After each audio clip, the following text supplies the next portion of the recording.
Superar os déficits de reserva legal e áreas de proteção permanente pode custar cerca de 120 bilhões de reais à economia brasileira, revelou um estudo feito pela Rede Agro.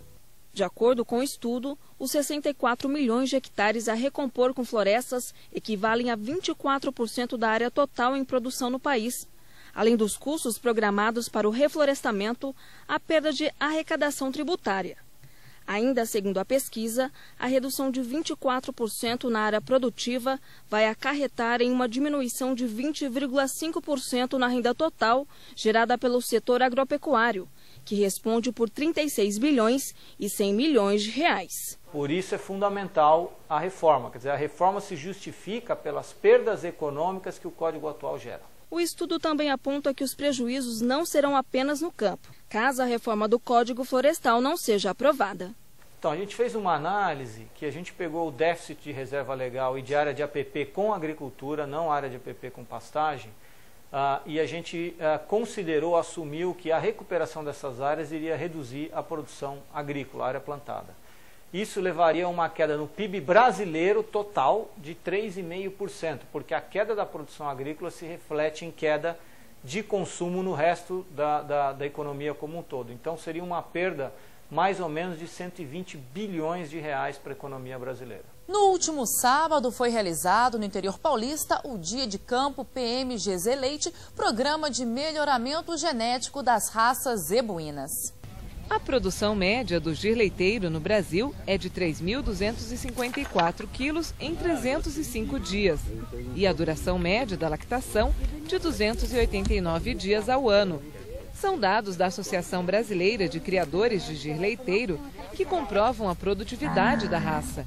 Desde 76, o Programa de Melhoramento Genético das Raças Zebuínas de Leite da ABCZ tem auxiliado neste aumento. Com ele, criadores tomam as decisões corretas por meio do controle leiteiro. O trabalho nosso é identificar o máximo que está sendo no campo, ou seja, o que o produtor está fazendo, para que isso, quando cair na avaliação genética ou na RIO, venha de uma forma fidedigna, ou seja, com a situação no campo.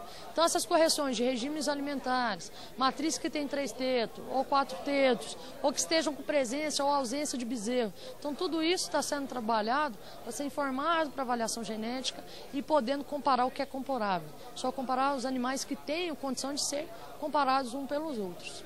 Essa prova zootécnica, né, ela tem algumas funções importantes, né? Primeiro, ajudar o criador no seu processo de seleção dentro da fazenda, na sua tomada de decisão, quais vacas devem permanecer no rebanho, quais já podem ser descartadas, orientando os acasalamentos.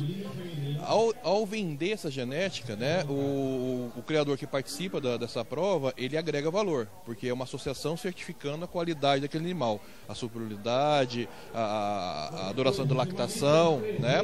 E o comprador, né, que ao comprar uma genética, ao comprar uma fêmea ou ter sêmen de um animal, ele tem um certificado da BCZ que é verdadeiro aquela produção, né? Então, todos saem ganhando com isso. O vendedor da genética que agrega valor ao produto e o comprador que compra um material realmente de qualidade. No Dia de Campo promovido em Porangaba, São Paulo, os criadores tiraram dúvidas sobre o programa de melhoramento. No Brasil inteiro, 3.600 rebanhos aderiram ao programa, sendo que 600 são de leite. Ferramenta fundamental.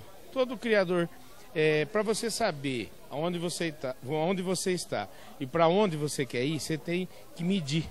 E o controle leiteiro nada mais é do que uma medida do seu rebanho.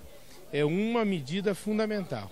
Então todo criador tem que fazer controle leiteiro. E nós, como criadores e divulgadores do gir leiteiro, nós sempre entendemos que precisamos dar essa ferramenta ao mercado. Ou seja, quando a gente faz controle leiteiro aqui na propriedade, nós não fazemos controle leiteiro para nós mesmos, nós estamos fazendo controle leiteiro para o mercado, porque nós vendemos para o mercado, nós vendemos, é um respeito que nós temos com o nosso cliente. É muito importante que esse controle leiteiro seja feito de uma forma criteriosa, de uma forma fidedigna, que todos os animais sejam ingressados no programa a partir do parto, ou seja, não se fazer um controle leiteiro seletivo, para que essa avaliação genética posterior seja realmente fidedigna e contribua para o melhoramento genético do rebanho nacional. A produção de soja certificada não transgênica deve totalizar 8 milhões de toneladas em 2012, 2 milhões de toneladas a mais em relação a este ano, segundo a Abrange, a associação que representa os produtores de grãos não geneticamente modificados.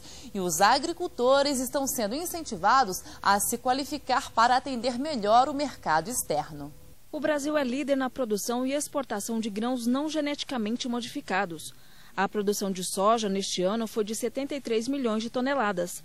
30% deste volume não é transgênico. Mas nem todo grão é certificado. Em 2011, a produção da oleaginosa não transgênica certificada foi de 6 milhões de toneladas, crescimento de 20% em relação à safra anterior, segundo a Abrange, a associação brasileira que representa os produtores deste tipo de produto.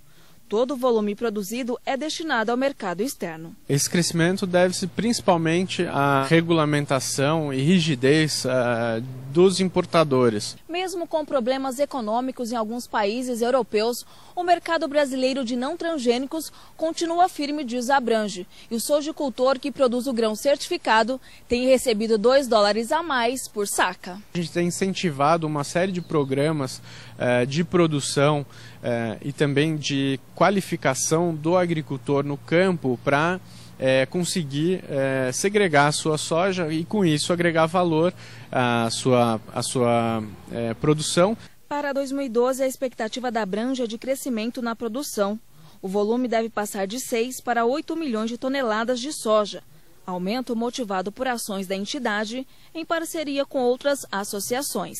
O programa Soja Livre, em parceria com a ProSoja do Mato Grosso e a Embrapa Brasil e Embrapa Soja, para fortalecer a tecnologia de não transgênico, inclusive com variedades novas e também com variedades de produtividades muito melhores do que a gente tem visto no mercado. Especialista acredita que a mistura do biodiesel ao diesel poderá chegar a 20% nos próximos anos. Para isso, será necessário assegurar a qualidade na produção e na entrega do produto ao consumidor.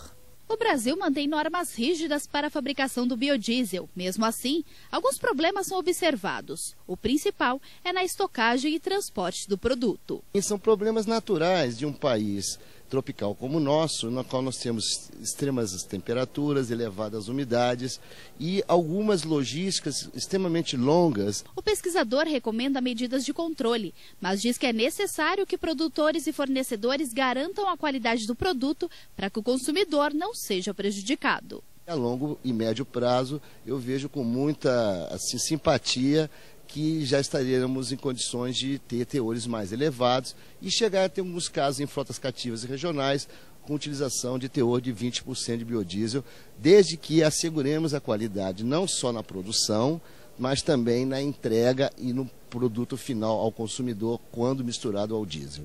Pensando em resolver o problema, uma empresa brasileira desenvolveu um produto que viabiliza o uso do biocombustível, que tem sido utilizado principalmente em máquinas agrícolas. A evolução dos combustíveis pode ser as maiores do mundo, mas elas vão sempre parar dentro de um motor. E a gente precisa dar segurança para quem compra o equipamento e abastece com diesel que está presente no mercado, de que ele possa trabalhar tranquilo. O Semana Terra Viva fica por aqui. Até domingo que vem. Até lá.